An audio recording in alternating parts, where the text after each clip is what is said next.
Para saudara dan saudari yang Tuhan cintai, selamat pagi dan selamat bertemu lagi dalam renungan harian dari Paroki Santo Petrus dan Paulus Sargapura, edisi 17 Agustus 2021, hari Selasa dalam masa biasa yang ke-20.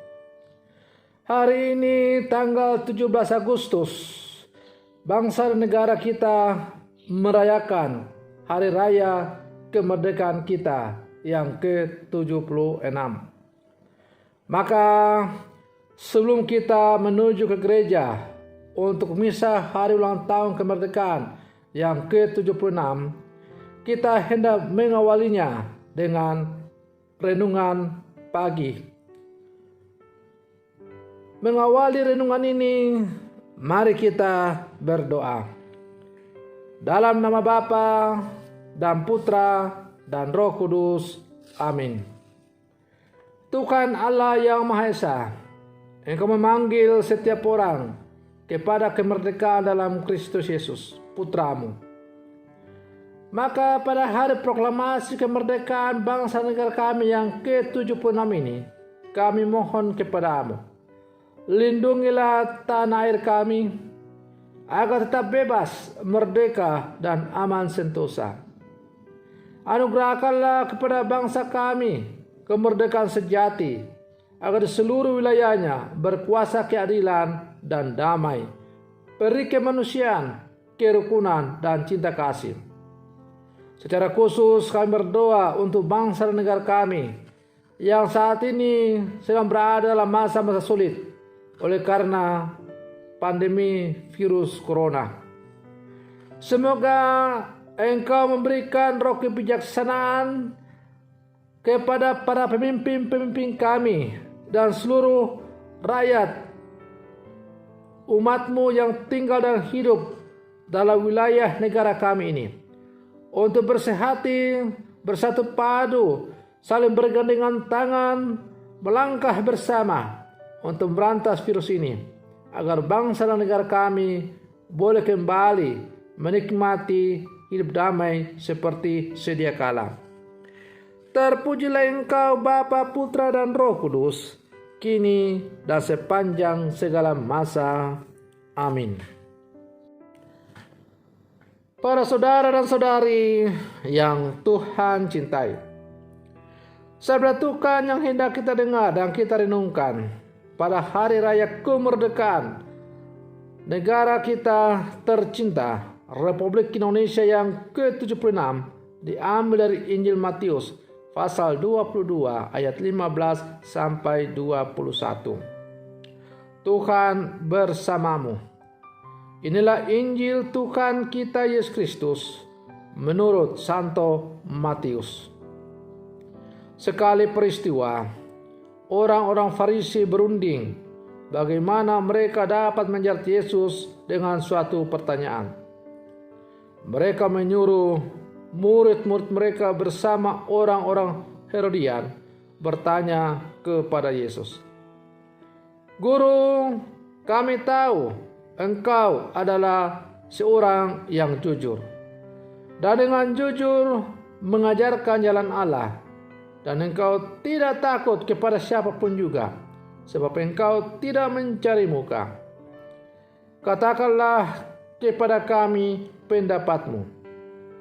Bolehkah membayar pajak kepada Kaisar atau tidak?" Tetapi Yesus mengetahui kejahatan hati mereka. Maka Ia lalu berkata, "Mengapa kamu mencobai aku, hai orang-orang munafik? Tunjukkanlah kepadaku mata uang untuk pajak itu." Mereka membawa 1 dinar kepada Yesus. Maka Yesus bertanya kepada mereka, "Gambar dan tulisan siapakah ini?" Jawab mereka, "Gambar dan tulisan Kaisar." Lalu kata Yesus kepada mereka, "Berikanlah kepada Kaisar apa yang wajib kamu berikan kepada Kaisar, dan kepada Allah apa yang wajib kamu berikan kepada Allah. Demikianlah sabda Tuhan. Para saudara dan saudari yang Tuhan cintai, bangsa yang besar adalah bangsa yang menghargai sejarah. Kutipan ini hendak mengingatkan bahwa terbentuknya sebuah bangsa selalu diawali oleh proses sejarah yang panjang.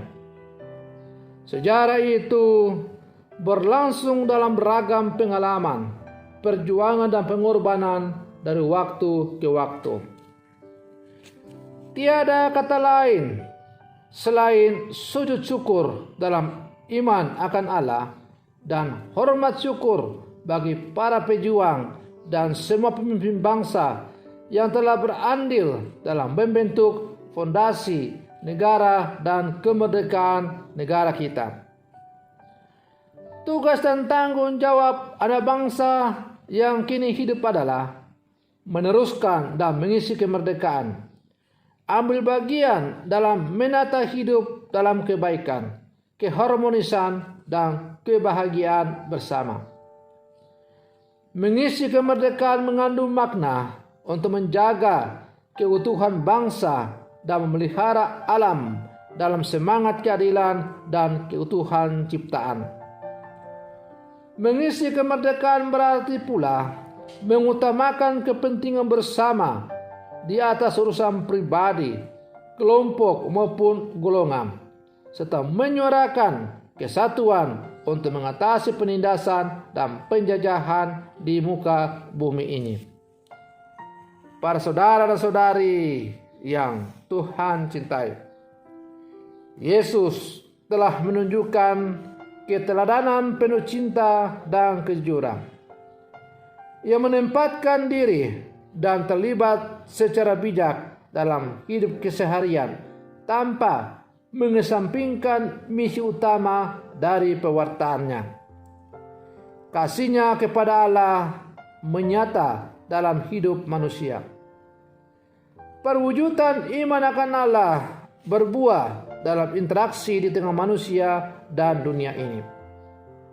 Maka kita patut meneladani Yesus sebagai warga negara yang baik, sebagaimana tergambar dalam bacaan Injil yang baru saja kita dengar bersama.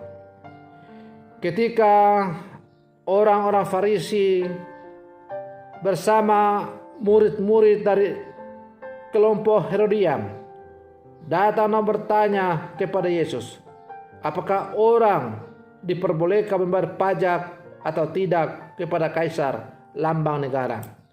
Maka Yesus menjawab, berikanlah kepada kaisar apa yang menjadi hak kaisar, dan kepada Allah apa yang menjadi hak Allah. Dengan demikian, sebagai manusia, kita hidup di atas dua kaki. Satu kaki kita hidup sebagai warga negara suatu negara, dan satu kaki kita hidup sebagai warga kerajaan Allah. Manusia hanya berdiri kokoh kuat apabila kedua kakinya itu seimbang. Bila mana kakinya itu tidak seimbang atau salah satunya cacat, maka ada kemungkinan ia akan jatuh atau tidak menikmati hidup yang sempurna. Maka demikian pula halnya dalam hidup kita sebagai warga negara dan warga gereja. Kita harus menseimbangkan antara hak dan kewajiban kita sebagai warga negara dan warga gereja. Seorang negarawan Katolik yang sangat terkenal, Presiden Amerika Serikat John F. Kennedy berkata, janganlah pernah tanya kepada negara apa yang telah negara perbuat bagimu, tetapi tanyakanlah kepada dirimu apa yang telah engkau perbuat bagi negara. Para saudara dan saudari yang Tuhan cintai, terkadang dalam kehidupan kita begitu menuntut banyak kepada pemerintah, kepada negara. Kita mengeluh berbagai hal. Kita bisa melihat bahkan mencemooh kekurangan-kekurangan yang ada pada pemerintah atau negara kita.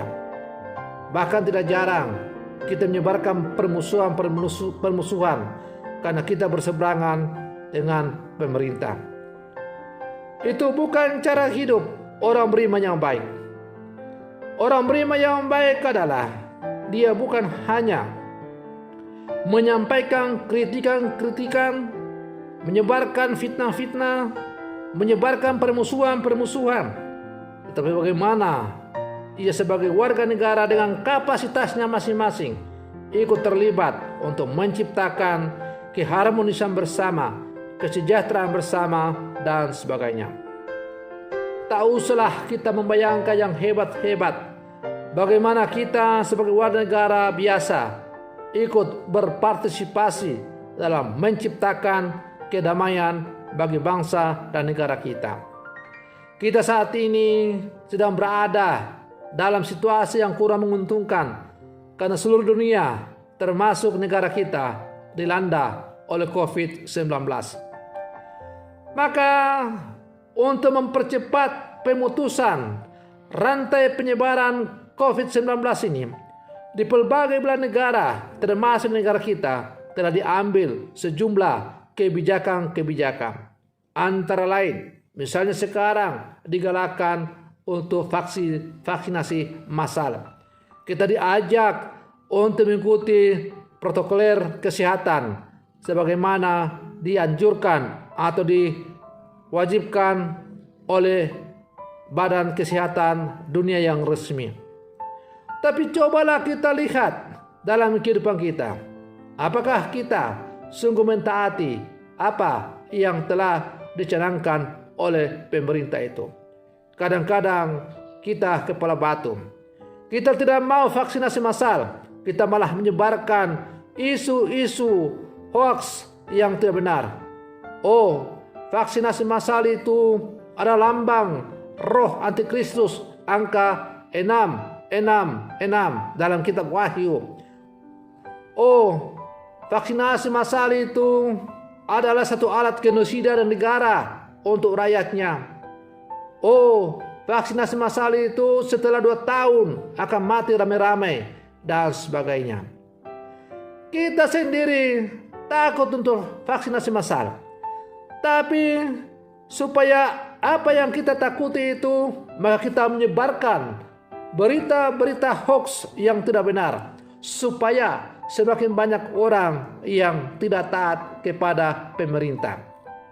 Para saudara dan saudari yang Tuhan cintai, ini bukan cara hidup seorang warga negara yang baik, dan bukan juga cara hidup seorang warga kerajaan Allah yang baik. Tidak jarang orang-orang menyebarkan hal-hal yang tidak benar itu justru orang-orang yang punya tingkat pengetahuan agama sangat tinggi atau tokoh agama. Nah, para saudara dan saudari yang Tuhan cintai, jangan sampai kita sebagai tokoh-tokoh atau yang ditokohkan oleh masyarakat, oleh umat, justru menjadi alat pembinasa bagi umat yang kita layani. Kita bukan membawa orang untuk menuju kepada keselamatan, tetapi justru kita menjadi provokator untuk membawa kebinasaan kepada umat Allah yang kita layani. Para saudara dan saudari yang Tuhan cintai, maka pada hari raya kemerdekaan bangsa dan negara kita ini yang ke-76, kita wajib merendahkan diri serendah-rendahnya di hadapan Tuhan dan merenungkan masuk ke dalam hati kita yang paling terdalam untuk memeriksa batin kita masing-masing. Benarkah dalam kapasitas kita masing-masing kita telah berjalan sesuai dengan anak-anak merdeka yang telah ditebus oleh rahmat darah Tuhan kita Yesus Kristus. Kita telah merdeka baik jasmani dan rohani. Kita merdeka jasmani secara jasmani karena kita hidup dalam alam bangsa yang merdeka. Kita merdeka secara rohani karena kita telah dibebaskan dari perbudakan dosa oleh Tuhan kita Yesus Kristus. Maka sebagai anak-anak Allah yang merdeka, mari dalam seluruh kehidupan kita berjuang untuk melaksanakan hidup kita sebagai anak-anak yang merdeka. Para saudara dan saudari yang Tuhan cintai, memang kita harus akui dengan jujur bahwa di sana sini ada banyak kekurangan yang kita bisa lihat dengan kasat mata yang terjadi di hadapan kita. Tetapi sebagai orang-orang beriman, mari kita berlangkah bersama dalam semangat persaudaraan untuk merajut persaudaraan sebagai suatu bangsa. Semoga Tuhan selalu menjaga kita dan pada akhirnya kita sungguh menikmati kemerdekaan sejati sebagai anak-anak Allah. Semoga demikian. Selamat pagi. Tuhan Yesus memberkati.